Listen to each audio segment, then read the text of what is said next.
Good afternoon, everybody, and welcome to Career Weeks. My name is Philip Lupov, and I'm the Alumni Career Program Manager here at the Alumni Association.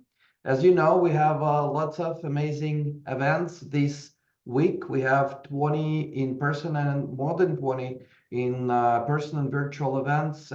Hope you can join something tomorrow and today after this session, and thank you for everyone who has already joined some of our events. Um, we will this webinar. I'm joined today with Steph Zach, who is the Director of Program Management at Mission Collaborative, our valued partner in organizing UMD Alumni Exclusive Career Design Fellowship. It's a very interesting program. I'll let Steph introduce yourself, and we will be taking questions by the end of the webinar.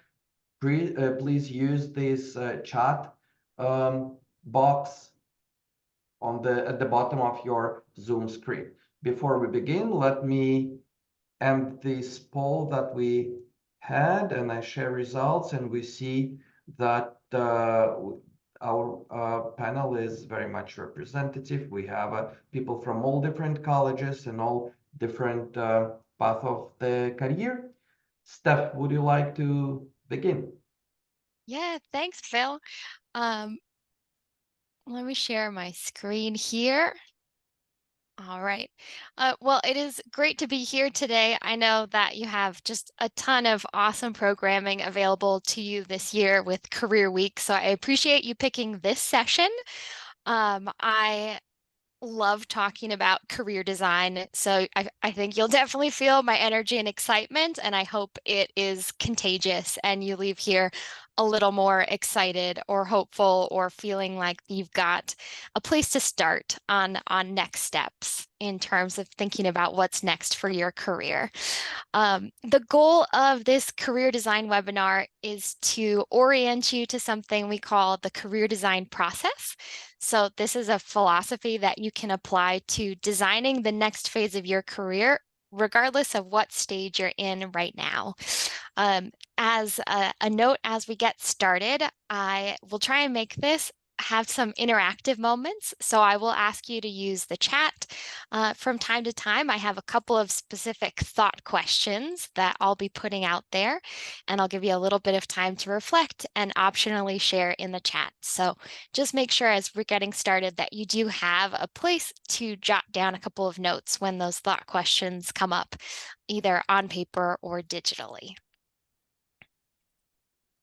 I'll give you a little background info on myself. As Phil mentioned, I'm the Director of Career Programs at Mission Collaborative. So we have a whole team of career design experts on our team. And my background personally is in international education. So I spent many years living outside of the US, living in different countries, and working with a lot of folks who were looking to change careers, especially through I spent a lot of years as an English teacher originally and helping people figure out what those next steps looked like, especially for folks who were looking at moving to the US or moving to a different country. So they were practicing language skills, but also this whole career piece of how do I adapt to a new workspace? How do I find something that's really going to work for me? And I get a lot of energy from working with adults specifically and career changers because I love helping people find this confidence. A lot of us can get stuck in patterns, in places, and for a very extended period of time. And I love helping people get unstuck and find that confidence again to be intentional about those next steps because there are very often many more possibilities out there than we realize when we're in a place of feeling stuck. I've mentioned Mission Collaborative. I'll tell you a little bit more about this and more at the end. So Mission Collaborative started in 2017 started off with in-person one day, like a full day boot camp for career changers. And then in late 2019, we started pivoting to a virtual online program, 30 days, to be able to reach a lot more career designers and go more in depth. So you can have that accountability throughout a whole month rather than jamming it into one day. I am kind of going back to our roots here, and I'm going to try and pack as much really awesome content and tactics here into this session, so you can leave here with a start. Regardless of whether you end up deciding to join us for the full program, I want you to get some really awesome takeaways from today's session. We started partnering with UMD and working with alumni like you in 2020. So we've done several rounds of our program with UMD alum, and we've had just fantastic results of folks feeling a lot more confident, as I've said, a lot of clarity coming out of the program in terms of what you actually want that next step to look like. So our next program is starting on March 2nd. I'll share some more about that at the end. But for the moment, let's dive in. First of all, let's talk about why you might be here in this moment. I saw in the poll lots of people thinking about making a career change. Other people, I think the other high one was people looking for a job search. So if you're looking for job search skills, you're probably also interested in changing careers. So you are in the right place. This is the place to be for sure.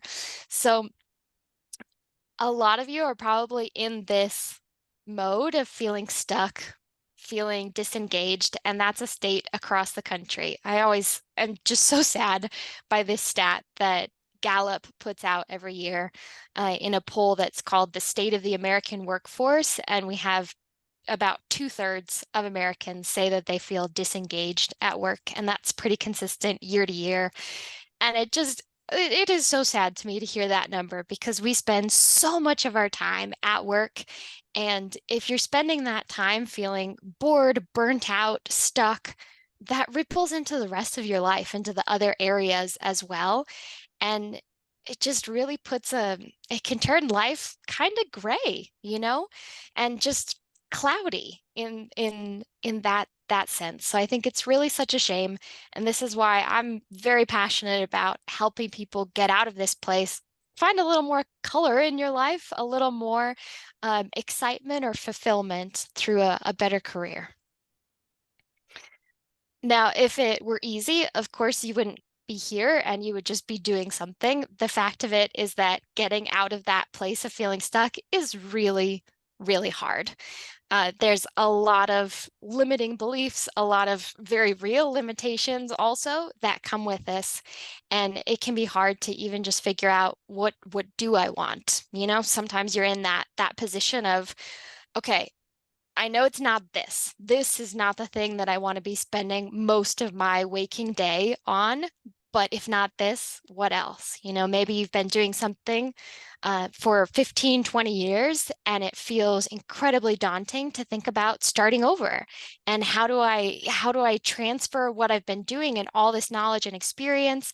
And I don't want to waste that or have to start from scratch. Sometimes it's just thinking about, how do I even have the time to figure this all out? Because you've got lots of other commitments in life. And sometimes it's just not knowing where to even start. It can be really overwhelming to make a change and to make a decision. So I hope today we can mitigate a little bit of that overwhelm and give you some places to start. So as our first thought question, and I do want to hear your thoughts on this in the chat. I want you to think about, what is one fear or obstacle that is in your way right now? What is something that is stopping you from making a change? And you can write it down for yourself. I'd also love to see some responses in the chat.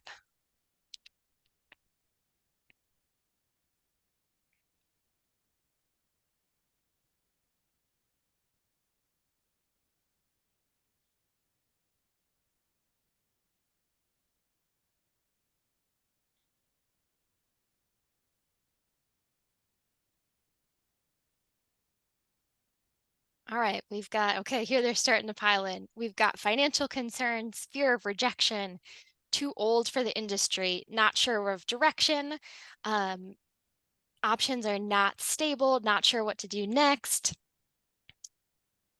It looks like someone's worried about being underqualified, don't know where to start, money concerns again. Oh, we've got all kinds of things here. So if you look on these, I'm seeing a number of repeated options also or responses. And this is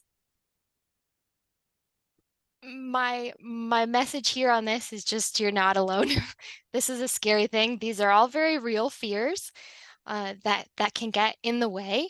And so I want to just first acknowledge these are real. We can also work with them because sometimes, especially with something like, feeling too old for an industry or to make a career change, that that can be true, that makes it a more challenging situation. But sometimes these ideas that are stopping us stop us before we get the full information, right? So we say, oh, I'm not qualified for that, and we stop looking. We stop exploring that option. We discount it just from that belief. Maybe ultimately it does turn out to be something that's not accessible to you. That happens. But more often than not, we discount things far too early in the process rather than getting deeper into the information. So, whatever you've put here, I do encourage you to try and challenge it, to ask yourself, okay, how true is this? Is this always true? What information is showing me that this is true? And I'm not saying that by any means that the things you've listed here are not real challenges, but I really encourage you to examine them and see, is there a way around it first? So a lot of people, when they're in this kind of situation, a lot of folks just go out and play the numbers game, right? So you've maybe done this yourself of just you're fed up, you're ready to do something different, and you just start applying. You're like, okay, yeah, maybe that, maybe that, maybe that, maybe that, and you just start sending out applications. Or on the other hand, you just kind of stay stuck and do nothing for quite a while. What we recommend here is the career design process, which is 4 steps. We have reflection, definition, testing, and launch. Reflection is thinking about what are my strengths, skills, values. Definition is brainstorming and thinking about the possible paths. Testing is a try it before you buy it. And then launch, that's the phase where you're actually sending out applications. And that's where people normally start. And for us, that's the very last thing. Through today, you'll see why I really, if you have the time to take some space before you start applying for things, it's very worthwhile. And I'll talk through why at the different points. But most people are diving in at the launch phase, just sending out applications. And you might be applying to things that, yeah, it's going to be different, but it might actually not be giving you any more fulfillment than you had in your previous role. And so then you're kind of in the same position. The idea of slowing down and doing this pre-work before you get to the point of applying for new opportunities and starting down those different paths is that investing the time now to figure out what I actually care about, what I want, what does a fulfilling career look like for me, that sets me up to then apply for things that are going to take me in that direction and find something that's going to be a lot more satisfying. The career design process is based on career development theory and on design thinking. And there's an excellent series of books called Designing Your Life by Bill Burnett and Dave Evans. Title of the book, Designing Your Life, is a great place to start if you're interested in this. There's also a Designing Your Work Life as well. And on our end, we work with a few thousand career changers across the country each year. And as we're working with more people, we're refining this process and figuring out where are those different pain points, what are people feeling, and what can just help you get unstuck there. All right, now we're diving into the meat of it, reflection. This for me is the most critical phase, and it's one that people skip all the time, or you dabble in a little bit, but this one is really worth digging into and thinking about this. So we start here because first it gives you the opportunity to remember what matters most to you. We can also then reduce the risk of failure. So rather than making a change and then finding out 2 years later that nope, this really wasn't it for me, doing that reflection can help you get on a better path from the get-go. And then we also think about, I like to think about reflection as giving you a compass because, oh, someone just shared the designing your life link. Thank you. I like to think about reflection as giving you a compass because if you think about, it would be awesome if in Google Maps you could type in what you want from your career and it just gives you that. Here's the path you need to take. Here are the stops. These are the directions. But that doesn't exist. And also, it probably wouldn't be that great because our destination can change as things in our own life change. What you wanted out of your career 10, 15 years ago might not be the same as what you need now. Maybe your life circumstances are different. Maybe your interests and your passions and your causes are different.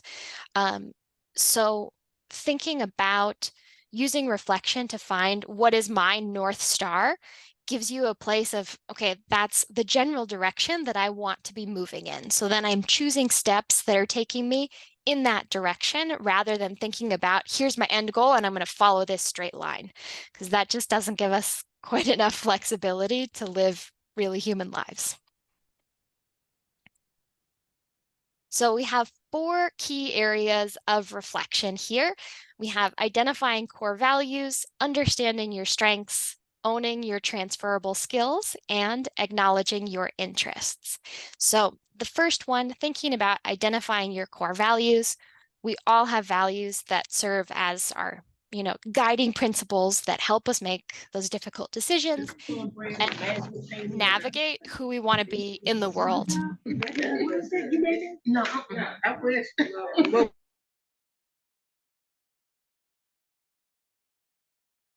There we go. Thank you.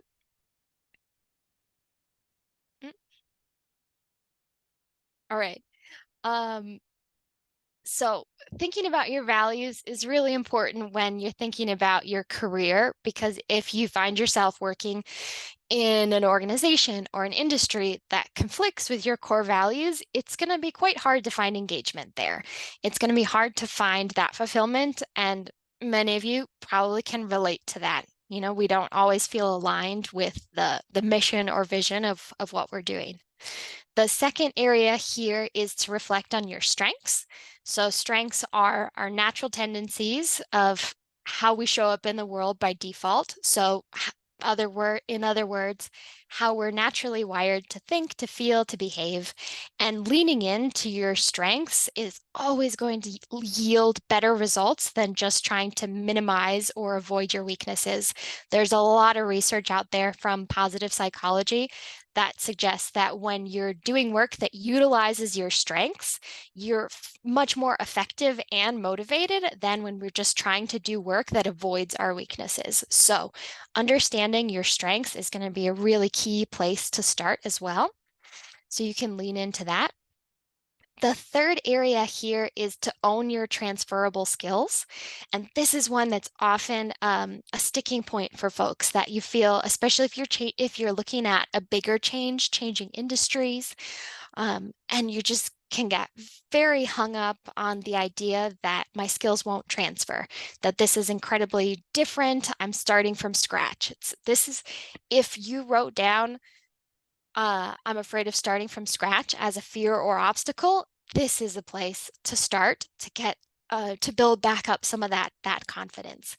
So a lot of people just assume that their skills are too niche, too specific, and while that's true for some specific skills, if we zoom out, we can always find skills that absolutely are transferable. And this gives you much more of a toolbox to then move into a better career path. A lot of the times it's not that you have a lack of skills, it's that you haven't figured out how to talk about your skills in a way that can relate or connect to other areas. And there is just, if you want to get started on that, there's a lot of information out just generally on the internet. Think about typing into Google transferable skills for teachers. For example, there is a ton of that. A lot of teachers are looking to get out of the classroom. And I've worked with a lot of teachers who just come in with that idea of, well, I know how to teach. I like classroom management and that kind of thing, but that's it. And if you step back and look at all the other things that that implies, there's a huge list of skills that can absolutely apply to other areas. So this is a point that's really awesome to dig into deeply. And then the last thing here is to acknowledge your interests. All of us have topics, causes, communities that we care about. And when you can find work that aligns with those interests, you're going to be a lot more engaged, a lot more fulfilled. All right, so let's go into a thought question number 2. I kind of gave a head start for a few people on this with pushing the transferable skills, but I want you to think about which area of reflection feels like a good starting point for you. And you can look back to whatever you noted down for the fear or obstacle that's in your way and think about, does one of these relate to that? If so, that would be a great starting point.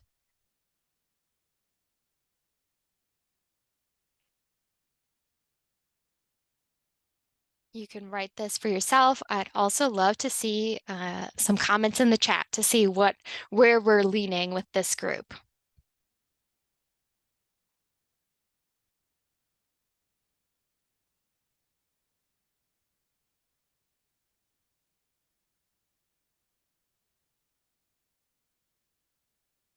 All right, we got lots of transferable skills already.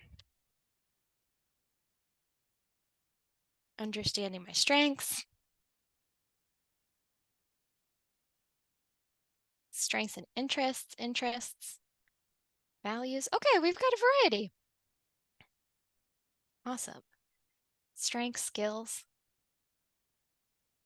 Great. Okay, I love to see a variety like this.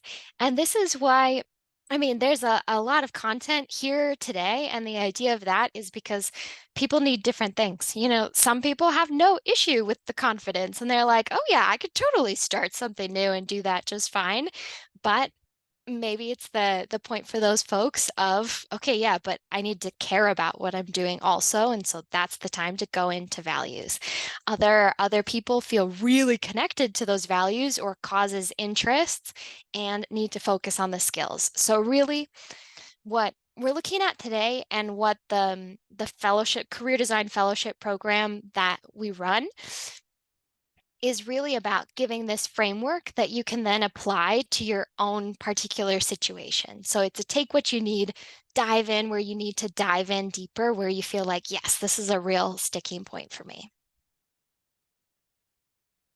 All right, we are ready for phase number 2, which is definition. So once we've gone through the process of reflecting on who we are, what we care about, then we're ready to move into the second phase of career design, the definition phase. So definition is all about figuring out what criteria I want the next chapter of my career to satisfy and what are the different paths that can actually bring me there. So it's important, and this is another one of the things that I'm going to drill a little hard here today. Another one of the things that I really want you to think about is that success is different for everybody. And a lot of times we get stuck on other people's measures of success, of, you know, rather than thinking about what does a successful career look like for me or a successful life more broadly, we're thinking about, you know, oh, I should be at this. When you get into the shoulds, right? Of I should be at this point in my career. I should be looking to earn X amount of money. I should be getting this degree. I should be doing this. And that might be in line with what you actually want, and it might not. So it is very, very worthwhile to ask yourself the question of, what does success look like for me as an individual? Because without that, it's going to be real hard to evaluate these options.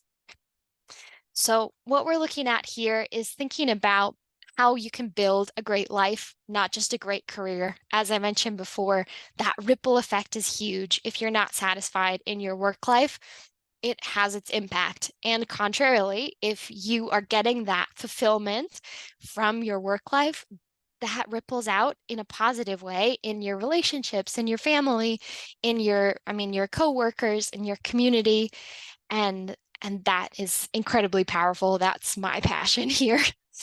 And so I just want you to recognize here there are lots of different paths also. Like I said, with defining your path to success, that might look different, and your own path might look different at different points in your life.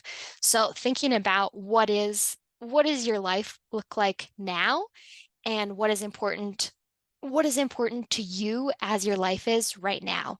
Also, not judging yourself on maybe what success looked like for you in the past either. We are allowed to change and adapt and find new paths as we're going along. So I have 2 steps towards clarity here. So the definition phase starts off with defining your career criteria. I'm not going to go in depth to what each of these means, but we have 8 different career criteria: salary, hours, work style, growth, location, mission, size, and risk. So a really awesome exercise to do is to look at these 8 and rank them. So think about which is the most important thing to me right now in my life and which is the least important, and just go down 1 through 8 and figure out what are your top 3. Something that a lot of people will get stuck on is filtering by things that aren't actually their criteria. So when you're searching for jobs, searching for different possibilities, if you go through this list and you figure out, okay, the things that are really important to me right now, my top 3, let's say they are work style, which could include, company culture, that kind of thing, work style, mission, and salary. If those are my top 3, then I should use those as my starting point rather than thinking of those as, a perk. So if I'm really committed to having a company culture that's really collaborative, when I'm doing my job search, maybe a great place to start is first just looking at companies that have a great culture. Talk to people that you know and ask them, how collaborative is this working environment? Use that as your point of entry. Or similarly with mission, if you are really committed, you've decided, oh, I'm getting ahead of myself, so excited. Okay.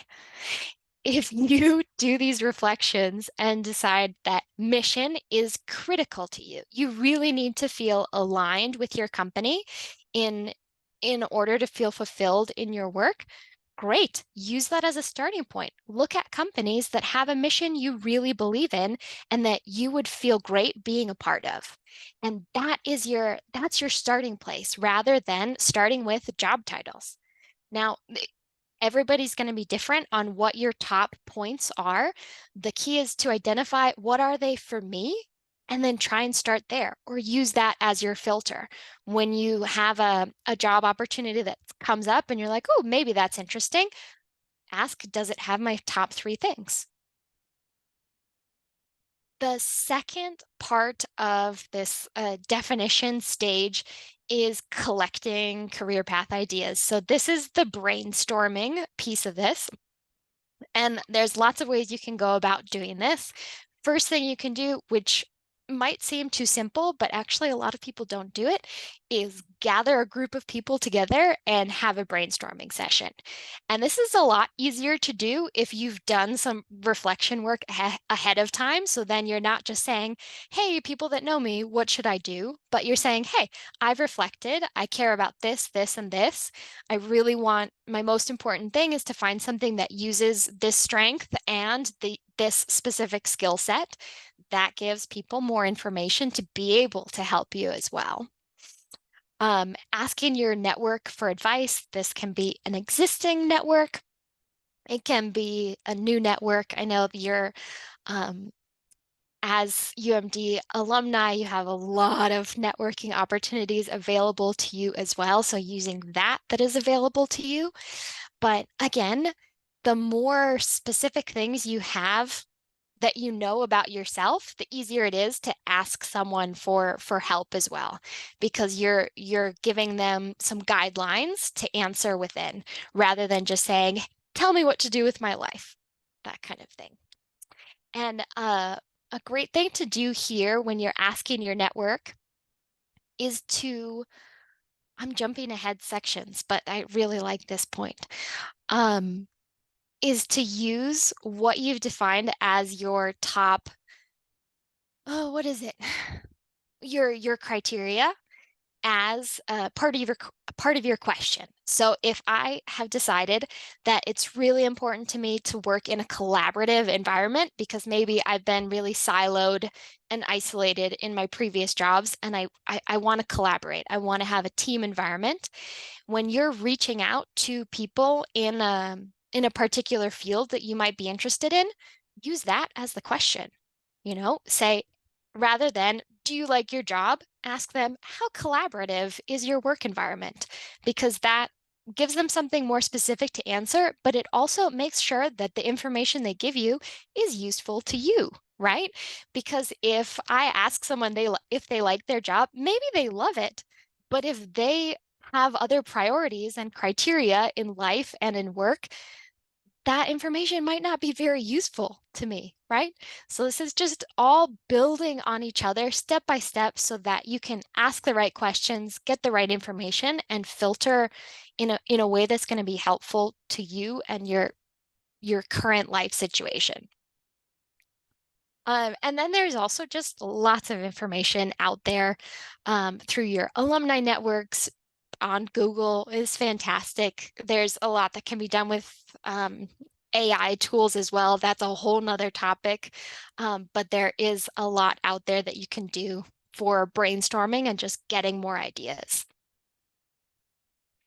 So question number 3 I have for you is and you don't have to share this one, this is just for you, but I want you to identify one person in your life. It could be a friend, a coworker, family member. Think of someone who you could brainstorm with. Just one person who could help you with this process, coming up with ideas.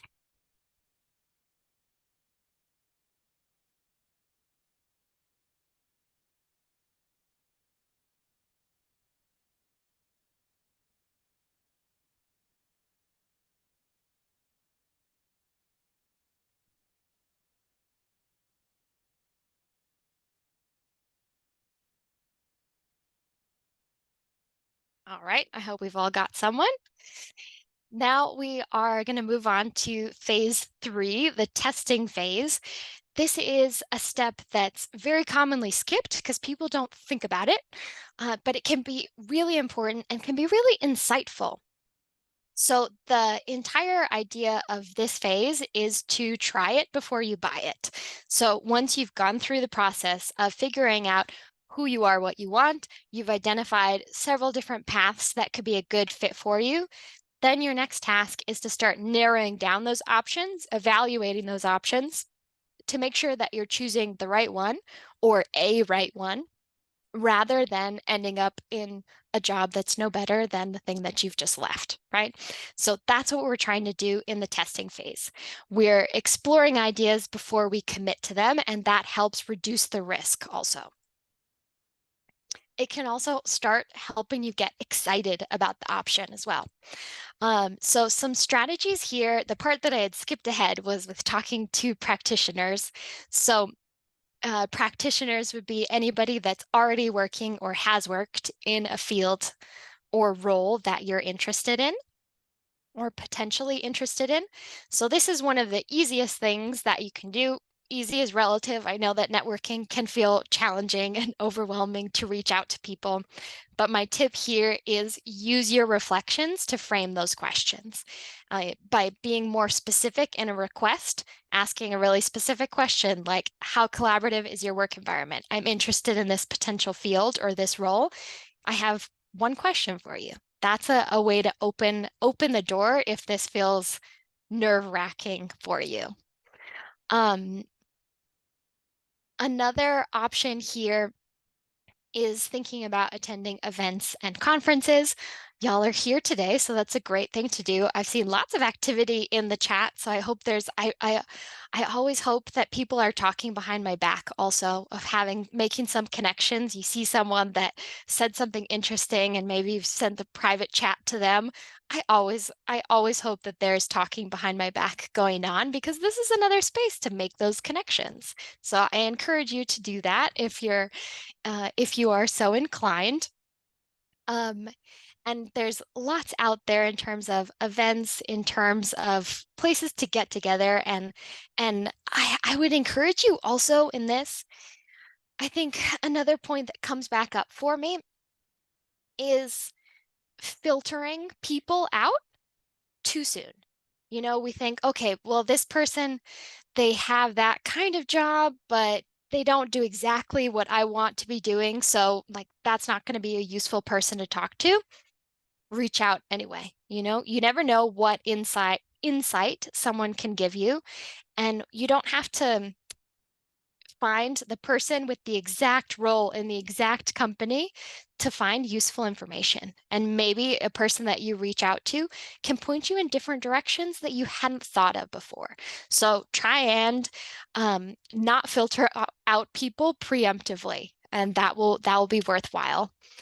The last two here are a bit more time consuming. So we started off with, you know, just reaching out to someone. Then the next step in terms of time commitment, attending something, you can then go a bit more in depth and do a test project. So this is thinking about a role or a job that you would like to have and designing a small activity for yourself that would replicate what you might be asked to work on in that job.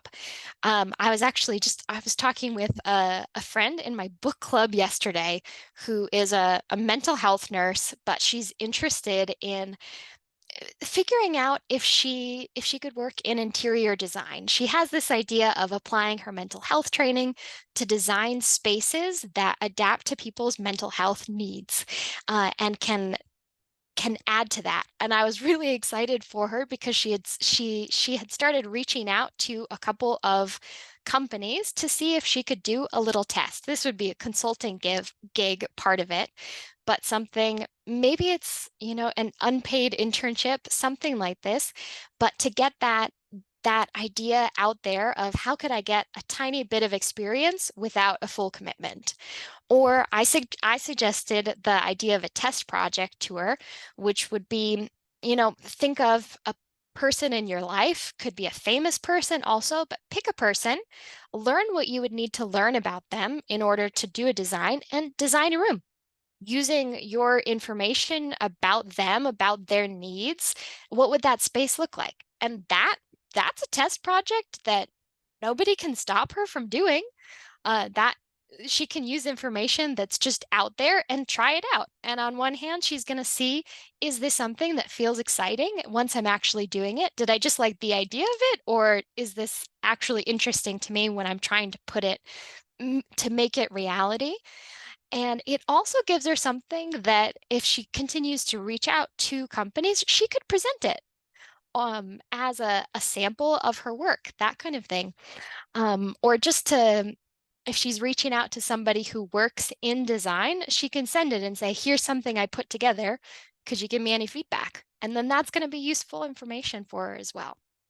So if you can take some time to do a test, it's really valuable information for that, just gives you a taste before you dive all in.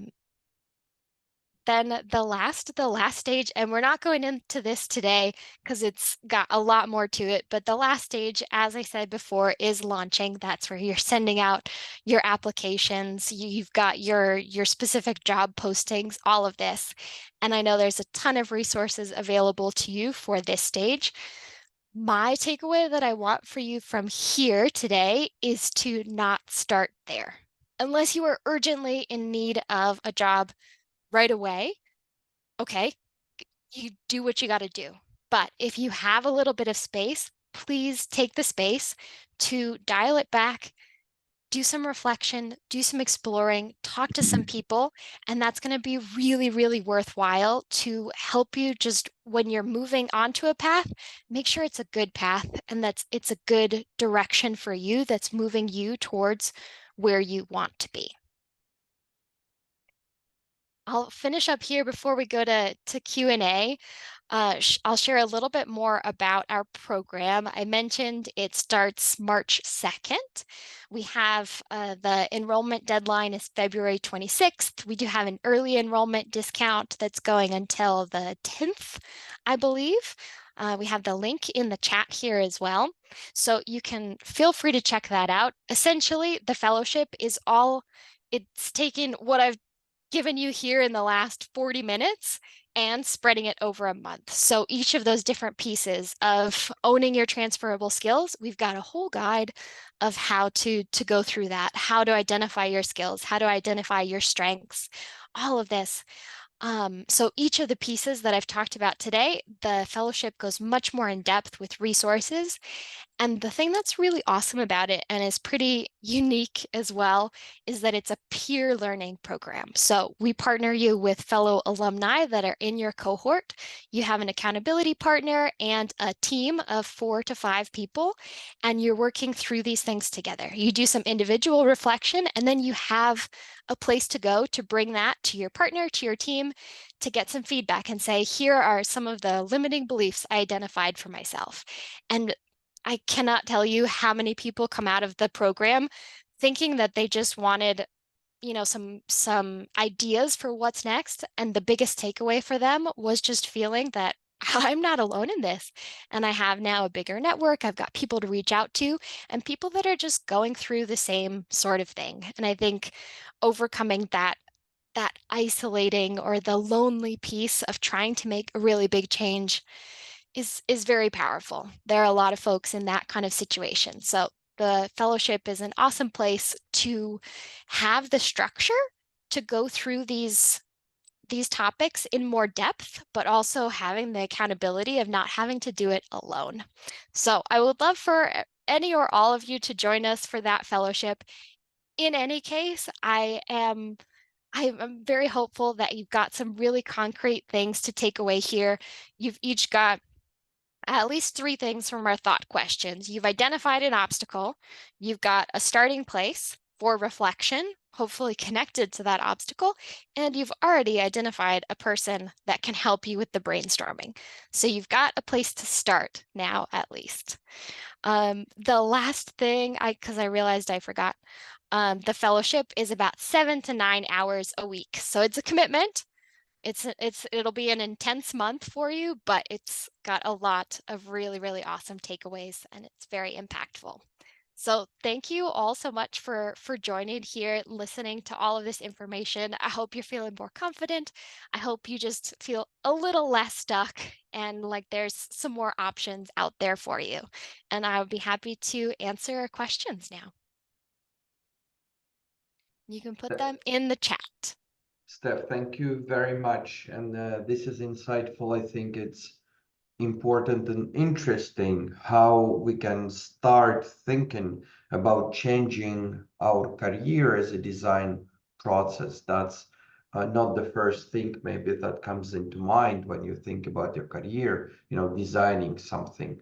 But I think it's very useful. I would like to answer to the point that many of you, our participants, noted in the chat in the beginning, some questions that you have, where to start and where to find resources.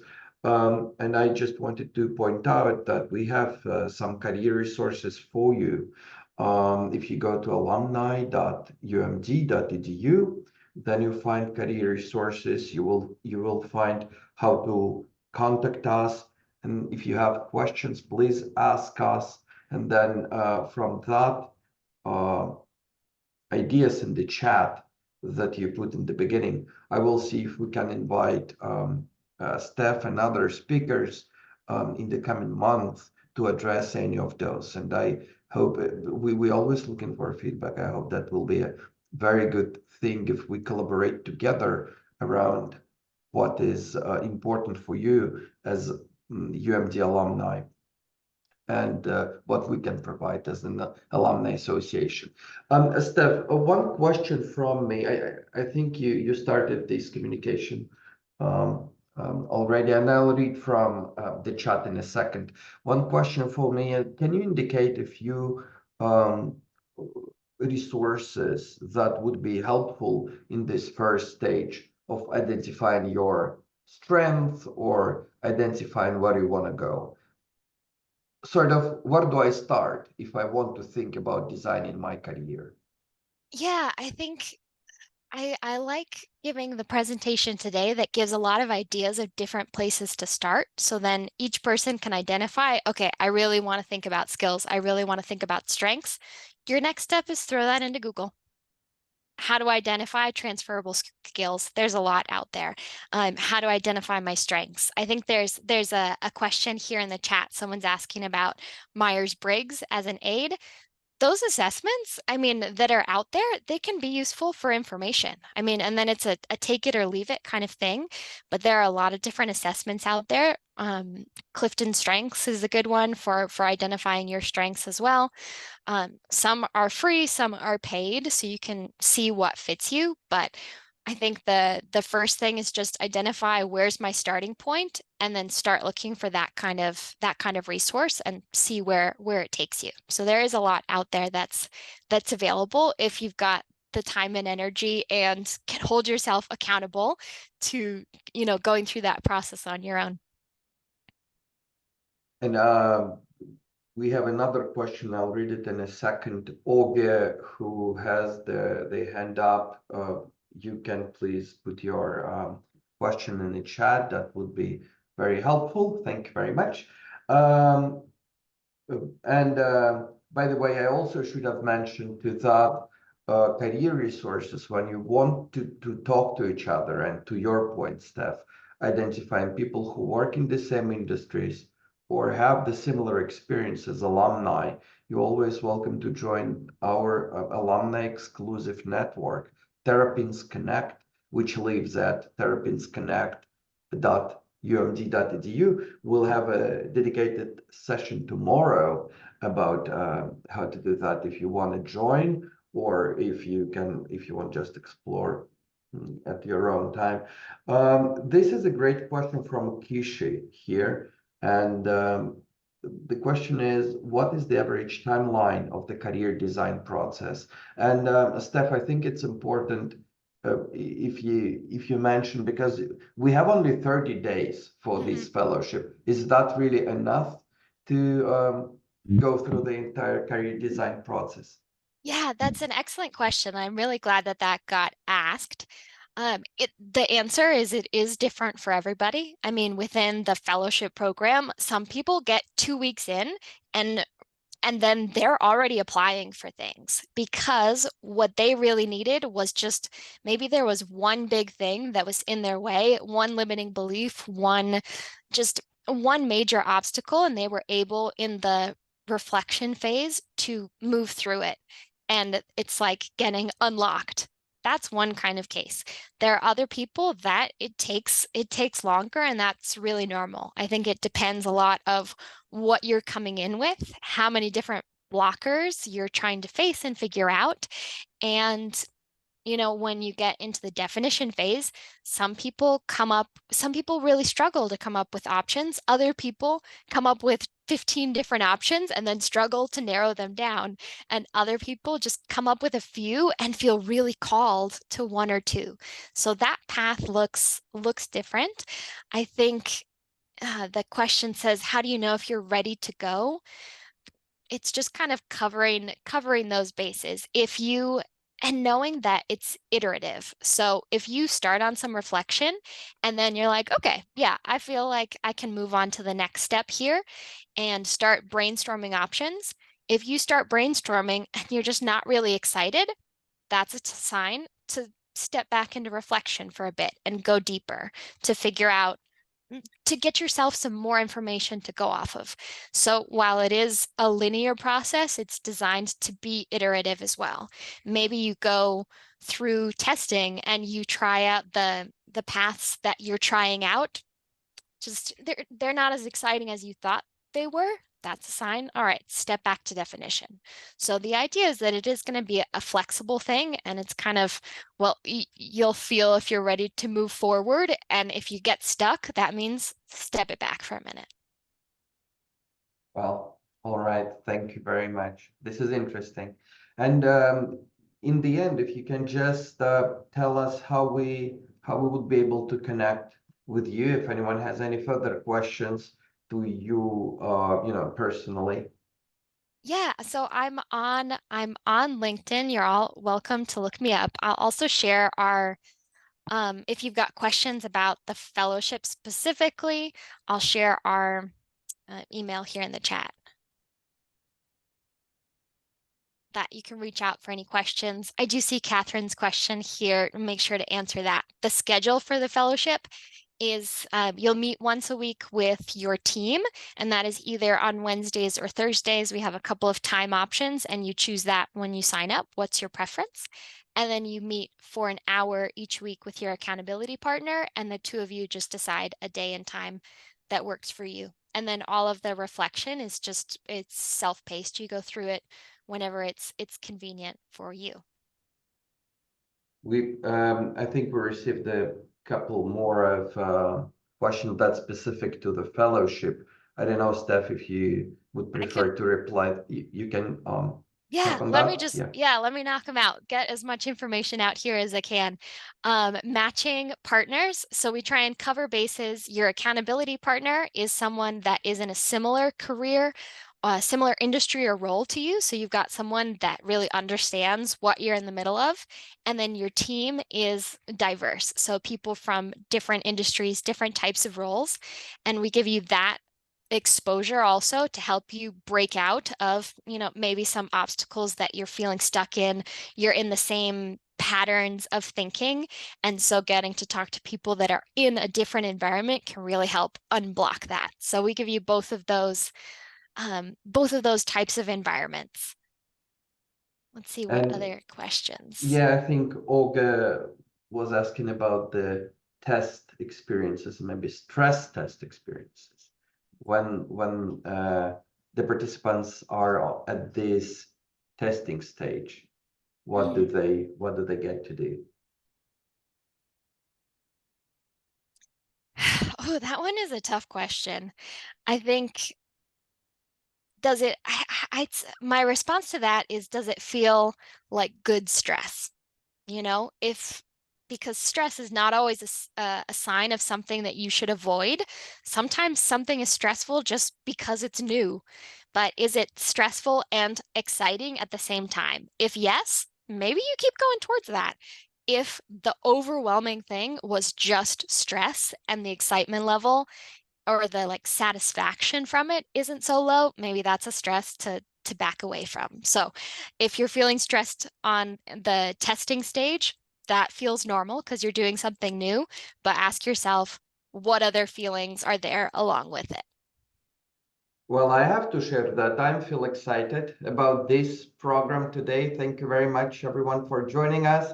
I feel excited about tomorrow. We have a couple of more sessions to go. If you go to alumni.umg.edu and you explore the Career Week, you still have a chance to register for whatever you like. Steph, thank you very much. We will be looking forward very much to seeing you again later this year. And just to conclude, I wanted to give a shout out to the sponsors of the Career Week, Terps, Card, and American Pacific Mortgage Company. And with that, please be on the lookout to your thank you emails. You will receive the recording of this session and other sessions that we recording this week. So thank you very much for joining us. Thank you for having me.